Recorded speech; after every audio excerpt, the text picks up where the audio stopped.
세 번째 파트 개화기에서 일제감정기 작품 첫 번째 작품인 만세전을 다뤄보도록 하겠습니다. 여기서부터는 거의 현대소설과 비슷하기 때문에 갈래에 대한 설명은 특별히 할 필요가 없을 것 같습니다. 이 작품은 1910년대의 조선시대 상황을 사실적으로 묘사한 소설이에요. 그래서 작품에 반영된 현실과 구체적인 양상과 주인공의 현실인식에 주목하여서 감상을 해보면 좋을 것 같습니다. 제목이 만세전이죠. 이 만세전이라는 것은 1919년 3월 1일 만세운동 이전 상황이라는 것을 얘기해 주는 겁니다. 그래서 3.1운동 직후의 시대 상황을 배경으로 해서 일제감정기 민족의 현실을 사실적으로 반영하고 있고요. 시대상을 총체적으로 파악할 수 있고 지식인인 그런 주인공의 의식구조를 통해서 당시 지식인들의 전형적인 세계관을 이해할 수 있습니다.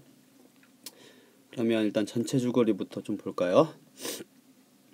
조선에서 3.1운동이 일어나기 전의 겨울, 일본에서 유학 중인 이인화는 서울에 있는 아내가 위독하다는 정보를 받고 귀국을 합니다. 하지만 도중 정자를 만나기도 하고 한때 마음에 두었던 음악학교 학생인 을라도 만나는 등 늑장을 부립니다. 나는 귀국하는 배 안에 목욕탕에서 조선의 노무자를 경멸하는 일본인들의 이야기를 듣고 울분을 느끼는데, 이런 상황은 부산에서 기차를 타고 상경하는 동안에도 계속됩니다. 상경하는 기차 안에서 나는 주눅이 든 젊은 사람들의 얼굴과 비참한 웃음을 보며 마음속으로 조선의 현실을 공동묘지라고 외칩니다. 집에 도착해 보니 아내는 거의 죽어가고 있었습니다. 결국 아내는 세상을 떠나가는데 나는 가엾다는 생각은 하지만 눈물을 흘리지는 않습니다. 나는 자신부터 새로운 삶을 살아가야겠다는 결심을 하면서 구더기가 들끓는 공동묘지와 같은 조선을 떠나 경쾌한 기분이 되어 다시 동경을 향합니다. 교과서에 수록된 부분은 내가 일본 하관, 지금의 시모노세키죠, 에서 부산으로 오는 배 안에서 겪은 일을 담고 있습니다. 자, 여기서부터 이제 처음부터가 아니죠. 그러니까 보시면 아시겠지만 여기서부터는 위기 1에 해당하는 부분이라고 할 수 있습니다. 네, 위기에서 첫 번째 주제가 나와 있는 부분입니다. 자, 애구 그럼 한미천 잡으셨겠소에다 그려 이번에는 상인 비슷한 자가 입을 벌렸습니다. 웬걸요, 이젠 조선도 밝아져서 좀처럼 한미천 잡기는. 그러나 조선 사람은 어때요? 요보 말씀이에요. 자, 이 요보는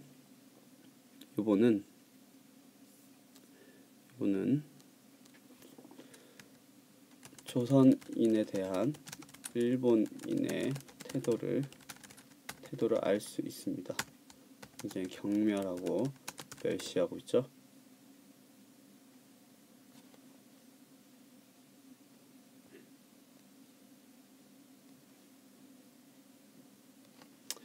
네. 자, 젊은 놈들은 그래도 제법들이지만은 촌에 들어가면 대만의 생번보다는 낫다면 나을까. 생번은 이제 대만의 야만적인 사람을 얘기하는 거죠. 이제 가서 보슈 하하하 라고 하면서 이제 여기에서 비하하는 웃음을 볼 수가 있죠. 대만의 생번이란 말에 그 욕탕에 들어있던 사람들은 나만 빼놓고는 모두 킥킥 웃었다. 나는 가만히 있다가 무심코 입술을 악물고 쳐다보았으나 여기에서 이 태도는 어떤 태도라는 걸 알 수 있죠. 딱 봐도 민족을 무시하는 발언에 분노하고 있음을 알 수 있죠.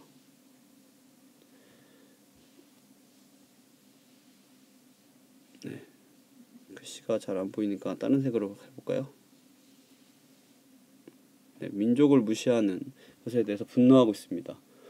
더운 김에 가려서 걸자들에게 자세히 보이지는 않은 모양이다. 근데 이 모습이 잘 보이지는 않은 것 같아요. 걸자는 이제 그를 낮잡아 부르는 말, 그러니까 그 말을 하는 사람을 얘기하는 거죠. 사실 말이지 나는 소위 우국지사는 아니다. 자기가 망국 민족의 일분자라는 사실은 자기도 간혹은 명료히 의식하는 바요. 따라서 고통을 감하는 때가 없는 것은 아니나 이때껏 망국 민족의 일분자가 된 지 벌써 7년. 자, 시대적 상황이 나타나 있죠.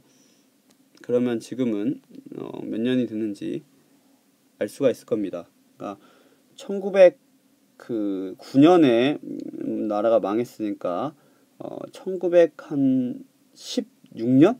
네, 이 정도 됐겠네요. 자, 그런 데는 오늘날까지 자, 여기서부터 사실 무관심으로 지냈고 또 사이가 그러하게 나에게 관대하게 내버려 두었다 라고 이제 여기 나와 있는데요. 이거를 통해서 뭐를 할 수 있느냐?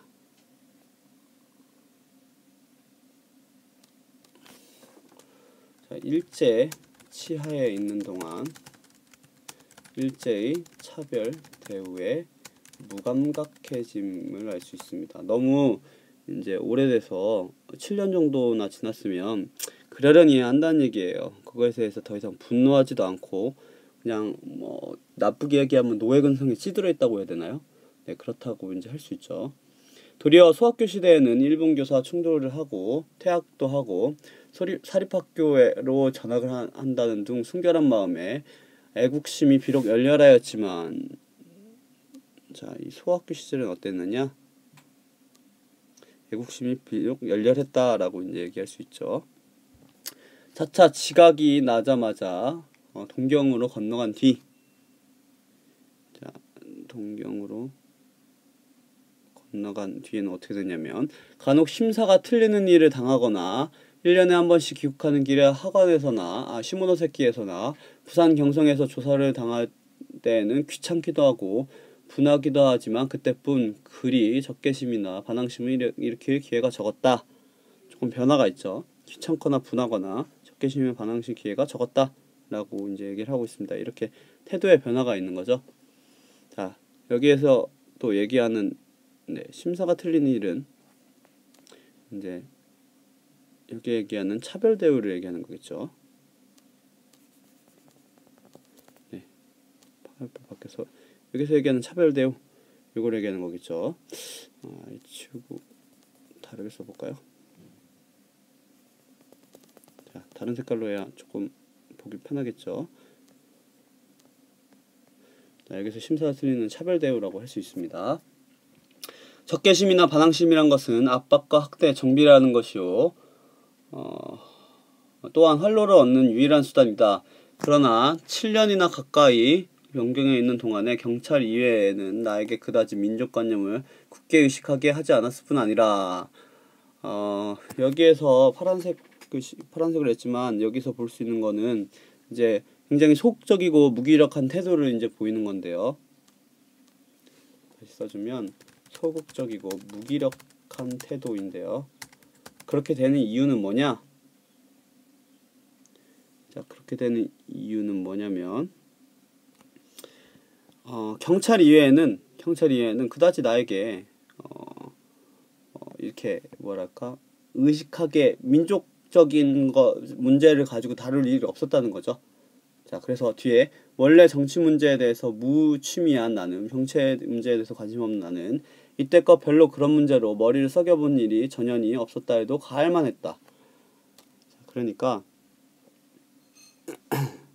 7년이나 가까이 동경에 있는 동안에 갈만했다를 통해서 경찰관을 통해서만 민족 문제를, 식민지 현실을 알 수 있다는 얘기죠. 그래서 더불어 여기서 알 수 있는 점은 투철한 민족 의식이 없음을 알 수 있습니다. 투철한 민족 의식이 없는 사람입니다. 자, 그러나 1년, 2년 세월이 지나갈수록 나의 신경은 점점 흥분해가지 않을 수 없었다. 이것은 어떻게 보면 적개심이라든가 반항심이라는 것은 보통의 경우 자동적 이기적이라는 것보다는 피동적 감정적으로 유발되는 것이다. 자, 그러니까 적개심이나 반항심이란 것은 왜 생기느냐? 자, 피동적 감정적으로 유발된다라고 써놨죠. 그러니까 다시 말하면 조선인을 비하하는 지금과 같은 말을 들었을 경우에 그런 경우에 생긴다는 겁니다. 그래서 이런 여러분들도 뭐 조센징 이런 얘기 들으면 화가 나죠. 그런 것처럼 그런 얘기를 듣다 보니까 자동적으로 이기적으로 생긴다기보다는 이제 갑자기 확 이제 감정적으로 이렇게 북받쳐오르는 그런 마음이 생긴다는 겁니다. 그래서 소소한 언사와 행동으로 말미암아 조선 사람이 억제할 수 없는 반감, 그러니까 여기 앞에 나와 있던 요 반항심이라든지 적개심을 얘기하는 거겠죠. 을 비등케 한다. 비등케 한다는 이제 물글씩 들썩들썩 일어나게. 이게 금방 가라앉죠. 그래서 냄비 같다고 이제 얘기를 하는 거죠. 그래서 그러나 그것은 그것 아까 얘기했던 일본 사람들의 소소한 언사와 행동에 해당하는 거겠죠. 그것은 결국 조선 사람으로 하여금 민족적 타락에서 스스로 구해야겠다는 자각을 주는 기묘한 동인이 될 것이다 라고 이제 동인은 직접적인 원인을 얘기하는 겁니다. 그래서 여기서부터 여기까지를 봤을 때 이 내용은 다시 말하면 어떤 내용이라고 볼 수 있냐면 뭔가 의식의 변화가 나타나는 나에 대해서 얘기를 하고 있습니다.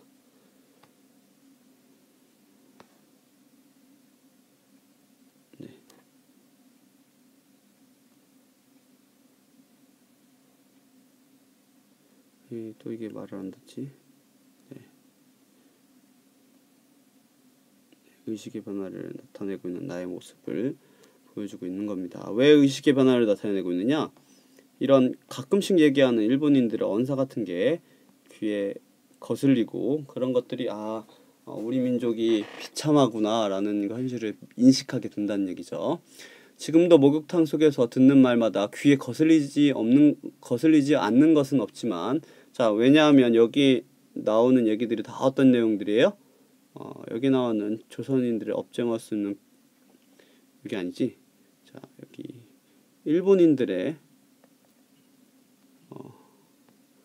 일본인들의 소소한 언사와 행동, 즉 비하하는 얘기죠. 그러니까 귀에 거슬리는 거예요. 그것은 독약이 고구나 이여병이라는 격, 그러니까 독한 약은 입에 쓰나 병에는 이롭다 라고 하는 부분. 이제 이런 일제의 탄압이나 멸시가 분노를 일으키는 게 되게 입이 쓰죠. 이여병 뭔가 현실을 자각할 수 있는 계기가 될 수 있다라는 그런 많은 조선 사람들이 듣고 오랜 몽유병에서 깨어날 기회, 그러니까 이거는 이제 스스로 민족을 구하고자 하는 자각의 계기가 되었으면 하는 생각이 자신도 든다라는 얘기입니다.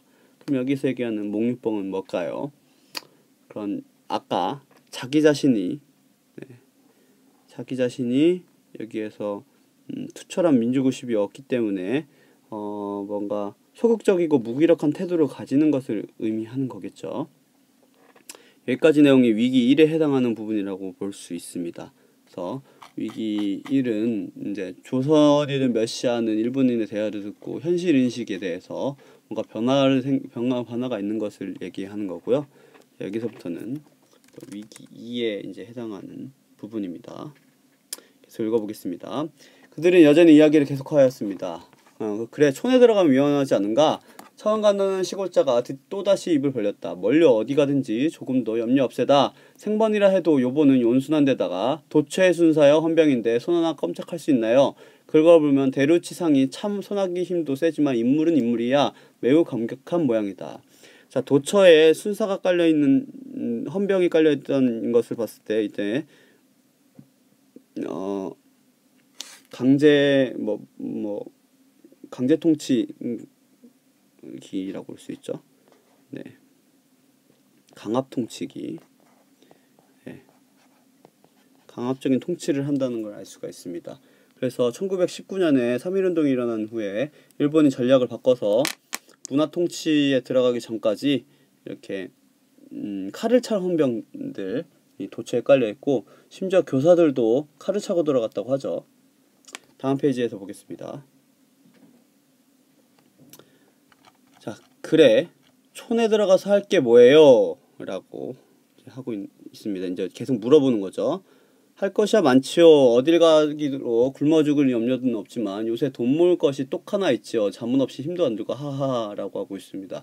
그런 벌이가 어디 있어요? 촌뜨기 선생은 그 큰 눈을 동그랗게 뜨고 일종의 기대와 호기심을 가지고 마주고 쳐다보는 모양이다. 왜요? 한번 해보시려우? 라고 하면서 그 시골자에 관심을 유발하고 있습니다. 관심을 유발하고 있죠.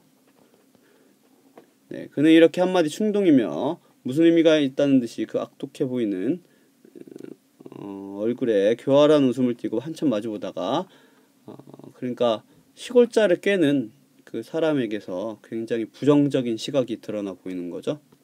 네, 그러니까 나의 부정적 시각이 드러난다고 볼 수 있습니다. 시골자를 꿰려는 그 모습이 이제 부정적으로 보이는 거죠. 시골서 죽도록 땅이나 파먹다가 거꾸러지는 것보다 편하고 정의있습니다. 게다가 돈을 쓰고 싶은 대로 쓸 수 있고, 자 그러면서 꼬시고 있는 이제 여기서 이렇게 엄청 무슨 약간 뭐라고 해야 되죠? 다단계 꼬시듯이 이렇게 꼬시고 있죠. 여전히 뱅글뱅글 웃으면서 이 순실한 어머니 뱃속에서 나온 그대로인 듯한 촌뜨기를 꼬드깁니다. 순실하다는 게 참 순박한 이제 사람 꼬드기는 거죠. 그러한 선반의 떡 같은 장사 내려가서 보겠습니다. 그러한 선반의 떡 같은 장사 이제 하기 쉬운 장사를 얘기하는 거죠.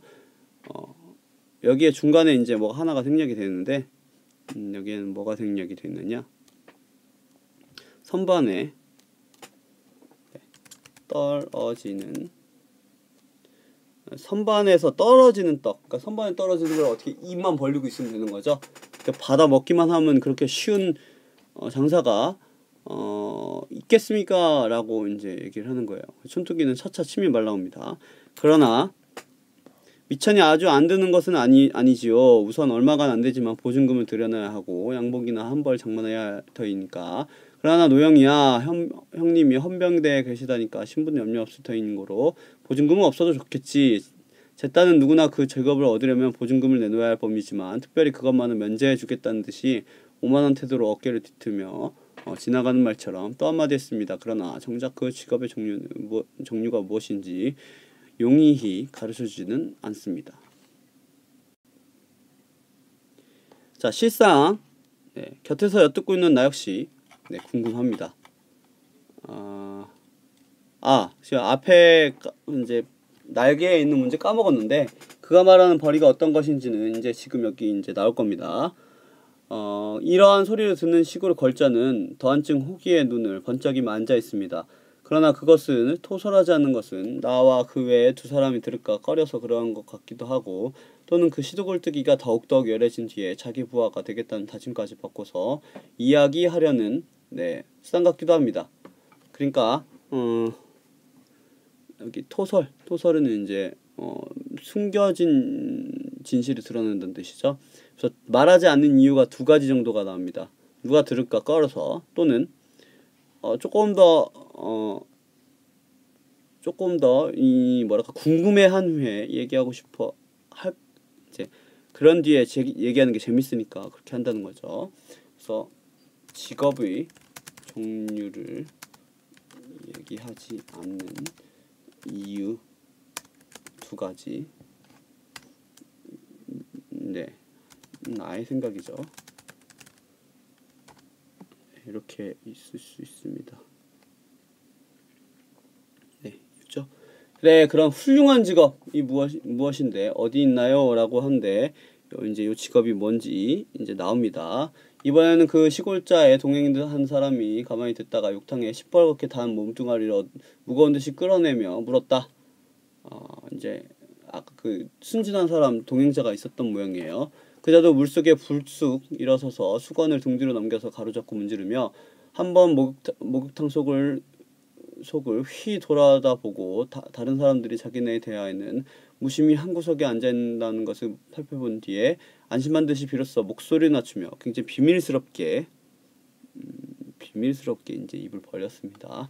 실상 쉬운 일이에요. 자, 나도 이번에 가서 해보면 세 번째나 되어마는 내지에 어디까지? 내지의 각 회사야 연락해 가지고 요보들을 붙들어 오는 것인데, 자 이제 좀 밝혀졌습니다. 노동력 척취입니다. 네, 강제징용에 대한 거죠. 강제징용. 네. 네. 즉 주선의 쿨이 말씀이요. 쿨이는 쿨리라는 이제 뒤에 밑에 나와 있지만 육체 노동에 종사하는 이제 노동자들을 얘기합니다. 노동자들요. 그런데 그것은 대개 경상남북도나 그렇지 않으면 함경, 강원, 그다음에 평안도에서 모집. 네, 모집이라고 하셨지만 그냥 속에서 뽑아오는 것을 얘기하는 거죠. 그 중에 경상남도가 제일 쉽습니다. 하하하라고 했습니다. 그러니까 밝혀진 겁니다. 네. 민족 수탈 문장을 씁시다. 민족을 수탈하는 일제의 모습을 여기서 보여줍니다. 노동력 착취. 네. 이번에 전일제 행사로 선생님이 이제 부산의 연남구였나요? 그쪽에 국립일제 강제징용 역사관이라고 있습니다. 거기 가니까 이런 그 붙들려간 노동자들, 그 다음에 위안부들이 어떻게 생활하는지가 잘 이렇게 기념관 형식으로 이렇게 잘 기념이 돼 있더라고요. 좀 가슴 아픈 좀 역사가 들어있는 것 같아요. 여러분들도 기회가 되면 거기 가서 이제 보았으면 좋겠고요. 그다음에 그 옆에 바로 옆에 또 유엔 또 기념관이 있습니다. 6.25 전쟁에 대해서 또 기념해 놓은 곳이 있으니까 같이 세트로 잘 구경해 두면 좋을 것 같습니다. 그게 갑자기 생각이 나네요. 자, 어쨌든 그자가 여기 와서 말을 끊고 교활하는 듯이 웃어버렸다. 나는 여기까지 듣고 깜짝 놀랐습니다. 자, 이제 나라고 하는 사람은 참혹한 식민지 현실을 인식하게 된 거죠.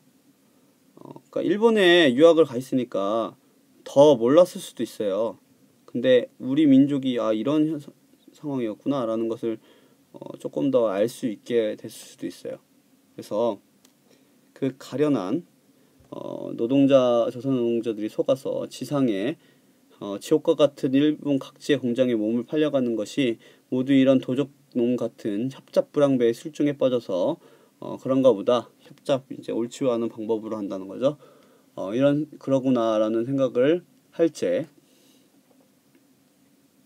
그래서 일제 강점기의 참혹한 현실이 이제 인식이 되는 건데, 이 참혹한 현실이 또 무엇이냐? 참혹한 현실은 일제의 극심한 수탈을 얘기하는 거죠. 근데 일제가 필요한 것은 그때그때 수탈을 많이 해갔는데, 예를 들면 이런 6.25 전쟁이래요. 3.1운동 직전까지는 땅을 뺏어가고, 그 다음에 그 이후에 전쟁이 한창 일어날 때는 쌀을 많이 뺏어갔었고, 그러다가 이제 1930년대 45년대에는 정말 모든 것을 다 뺏어갔었죠. 그러한 현실이 그때만 있었던 게 아니라 그 전에, 그러니까 1910년대에도 아니 1900년대에도 이렇게 있었다는 거죠. 수탁이라고 해놨네요. 수탁이 아니라 수탈이죠. 네, 나는 다시 한번 그 자의 상판떼기를 보지 않을 수가 없습니다. 진짜 저놈 한번 보고 어떻게 해야 될까라는 이제 강한 적개감을 이제 가지면서 기회만 있다면 어떻게든 한 대 쳐보고 싶은 그런 감정까지도 들게 되는 거죠. 적개심을 가지고 언제 바라보는 겁니다. 적개심이 빨간색. 자, 그래서 내가 그자의 이야기를 듣고 깜짝 놀란 이유 여러분 알 수 있죠. 옳지, 이자의 형이 헌병군조라는 것을 듣고 이용한 작정이라는 거구나. 자, 이제 내가 추측하는 왜 이 사람에게 이 얘기를 하는가라는 것을 이제 추측을 이제 서술자가 이제 하게 되는데요. 조선인 노동자를 모집하는데 도움이 될 것이라는 생각에 했겠구나라는 것을 추측할 수 있습니다. 그렇죠? 나는 이런 생각을 하여 보고 가만히 귀를 기울이고 앉았었다라고 이제 여기까지 요약을 해볼 수가 있습니다. 그래서 이 작품에서 나타난 일제 치하의 모습이 이제 드러나 보이는 거죠. 요보 생번 이런 용어 이제 용어와 도처의 순서야 헌병인데라는 표현과 내지의 각 회사에 연결해가지고 요보들을 붙들어 온다. 지상의 지옥 같은 일본 각지의 공장에 몸을 활려간다라는 것을 통해서 조선인들이 조선인에 대한 일본인의 멸시가 있고 굉장히 통제와 억압이 심했으며 인신매매가 있었었고 그 인신매매를 통해서 노동력 착취가 있었다라는 것을 알 수가 있죠. 자, 앞에 여러 작품들이 너무 길었기 때문에 최대한 빨리 핵심 정리만 해봅시다. 자, 이 소설은 중편 소설이면서 사실주의 소설입니다. 그러니까 거의 책 한 권에까지 가진 않지만 꽤 그래도 단편 소설보단 긴 소설입니다.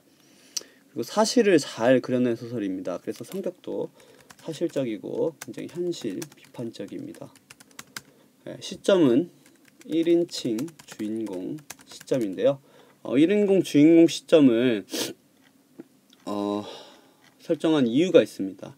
그래서 마치 자신의 체험을 있는 그대로 이야기하는 것처럼 느껴지도록 하고 사건을 좀 더 생생하고 사실적으로 묘사할 수 있기 때문입니다. 그래서 나라고 하는 지식인의 시선에 따라서 조선인을 탄압하고 멸시하는 일본인의 태도와 당시 조선의 암담의 현실을 포착해서 좀 더 사실적으로 묘사를 할 수 있기 때문에 1인칭 주인공 시점을 선택하고 있습니다. 배경은 1918년이네요. 1918년 겨울이고 동경과 서울이라고 하는 공간적 배경을 갖고 있습니다. 그러니까 7년이 됐다는 것이 1911년부터 이제 따지고 보는 것 같네요. 네, 경수국 씨는 그 전인데 제재는 일제감적 초기의 조선 현실이고요. 그 다음에 주제는 지식인의 눈으로 본 식민지 조선의 암담한 현실입니다. 그래서 특징은 첫 번째, 주인공이 동경에서 서울로, 그 다음에 다시 동경으로 돌아가는 여러 형식, 그러니까 여행 형식의 구조를 가지고 있습니다. 두 번째는 자조적이고 냉소적 구조로 식민지 조선의 총체적 실상, 그러니까 전체적인 그러니까 부분을 얘기하는 게 아니라 전체적인 실상을 사실적으로 형상화하고 있습니다. 네. 그 다음에 세 번째는 일제 강점기 지식인의 고뇌를 사실적으로 보여주고 있습니다. 네, 요게 정리라고 할 수가 있겠네요.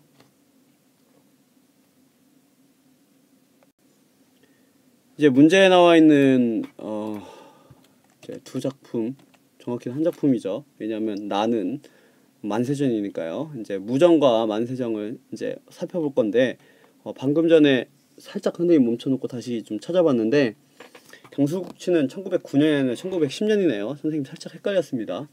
그러니까 1918년 정도가 맞는 거겠죠. 아직도 음력을 쓰고 있었을 테니까.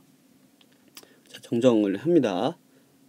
그 다음에 이제 요거 보겠습니다. 빨리. 자, 이제 이광수의 무정을 볼 건데요. 내용을 읽어보기 전에 정리를 먼저 하고 읽는 게 훨씬 나을 것 같습니다. 무정은 우리나라 최초의 소설이라고 볼 수 있습니다. 장편 소설이고요. 계몽 소설입니다. 뭔가 사람을 깨우치는 그런 내용이 담겨 있는 건데 성격은 당연히 계몽적이겠죠. 계몽 소설이니까. 그리고 민족주의적입니다. 나중에 이광수가 친일 행적을 했지만 그래도 이때까지는 민족주의적인 성향이 있습니다. 시간은 1910년대, 공간은 경성, 평양, 삼랑진 같은 이제 배경을 가지고 있고요. 시점은 전지적 작가 시점을 가지고 있습니다. 네, 제재는 남녀 간의 사랑과 우리 민족 현실이고요.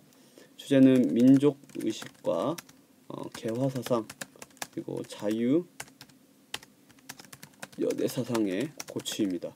자유연애 사상이 사회에 큰 영향을 준 부분이라고 볼 수 있고요. 첫 번째, 원문일치로 가는 과도기적 성격을 가지고 있습니다. 두 번째, 개화사상, 자유연애 사상을 고취하고자 굉장히 계몽적 성격을 가지고 있습니다. 실제 그게 뭔가 효과를 봐서 굉장히 자유연애 사상에 많이 있었고요. 자, 읽어보면 옳습니다. 교육으로 실행으로 이 저들은 이제 조선인들, 무지한 조선인들입니다. 가르쳐야지요, 인도해야지요. 그러나 그것은 누가 하나요? 형식은 입을 꾹 다뭅니다. 이 형식은 이 주인공입니다. 이 세 처녀는 자, 영채라고 하는 사람과 선영이라고 하는 사람과 병욱이라는 사람인데요. 선생님이 예전에 읽어봐서 정확히는 다 안 기억나는데 영채는 이제 구시대적인 이제 부모님이 엮어준 그런 약혼자고요. 선영은 자유연애 세상에 나온다 그랬죠. 목사님 딸인데 형식과 결혼하는 사람입니다. 근데 병욱은 누구였는지 기억이 안 나네요. 누나였나? 기억이 안 나는데 어쨌든 이렇게 세 처녀는 몸에 소름을 끼쳤습니다. 충격과 감동으로 이제 소름을 끼치는 거죠. 그래서 위에는 이제 형식이 강하고요. 자, 중약돼 있고 이제 뭐라고 하냐면 또 옳습니다. 우리가 해야지요. 우리가 공부하러 가는 뜻이 여기 있습니다. 우리가 지금 차를 타고 가는 돈이면 가서 공부할 학비 누가 주나요? 조선이 주는 것입니다. 왜? 가서 힘을 얻어오라고, 지식을 얻어오라고, 운명을 얻어오라고. 그리해서 새로운 문명 위에 튼튼한 생활의 기초를 세워달라고 이러한 뜻 아닙니까? 라고 하면서 여기서 얘기하는 부분은 지식인으로서 민중 계몽의 사명을 자각하는 부분이라고 할 수 있습니다. 왜 우리가 공부를 해야 되는가? 그 부분이 나와 있는 부분이죠. 네. 하고 조끼 중 호주머니에 존지갑을 내어 푸른 차표를 내어 들면서 이 차표 속에는 저기 돌돌 떠는 사람들, 아까 젊은 사람들의 땀도 몇 방울 들었지요. 부디 다시는 이런 불쌍한 경우는 뭐냐면 이제 국권을 상실한 거죠. 국권을 상실한 부분입니다. 이런 국권을 상실한 경우 당하지 말자는 거죠.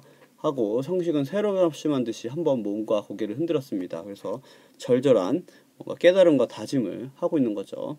근데 이게 나중에는 이제 이걸로 이제 극복이 안 되니까 이제 친일까지 가게 되는 거라고 볼 수 있죠. 자, 우리가 아까 봤던 이제 만세전 봅시다. 여기 거의 이제 뒷부분인데 나는 깜짝 놀랐다. 그 중에는 머리를 파발을 하고 떼덩어리가 된 치마저고리와 매무시까지 흘러내린 젊은 여편네도 역시 결박을 해 앉았다. 부끄럽지도 않은지 나를 부러워하는 듯한 눈으로 물끄러미 쳐다보다가 고개를 숙였다. 뒤에는 쌕쌕 자는 아이가 매달렸다.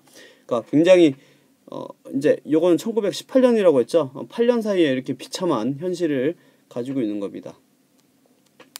네, 조선의 비참한 현실을 가지고 있는 거죠.